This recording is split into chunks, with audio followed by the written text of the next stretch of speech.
বেশ কয়েক বছর থেকে কোরবানির হাটে যাওয়া হয় না গরু কেনার জন্য। কারণ আমাদের যে নিজস্ব যে গরুর ফার্ম আছে সেখানেই আমাদের প্রতি বছর গরু থাকে। আমাদের ফার্মে গরুই আমরা প্রতি বছর বেশ কয়েক বছর থেকে আমরা কোরবানি দিচ্ছি।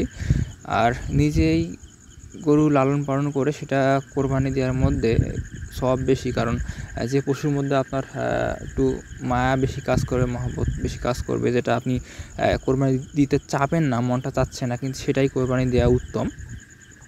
আর আমাদের খামারে বেশ কয়েকটি ষাঁড় গরু ছিল, সেটা বিক্রি করার জন্য আমি এই ভবানীপুর হাটে গিয়েছিলাম। আমাদের এই হাটে কিন্তু গাভী আর কি বেশি বেচাকেনা হয়, ছোটো হাট, স্থানীয় হাট। তো ষাঁড় গরুগুলো নিয়ে একটু ভুলই করলাম নিয়ে গিয়ে। গতকাল 2 তারিখে আমি নিয়ে গিয়েছিলাম। তো দরদামই করিনি এটা বলা চলে। আমি আসলে ছোটো 3টা গরু নিয়ে গিয়েছিলাম একটু আইডিয়া নেওয়ার জন্য যে আসলে কীরকম দরদাম হতে পারে। আসলে কিন্তু কোনো বেচা কিনাই হয়নি আর কি ষাঁড় গরু।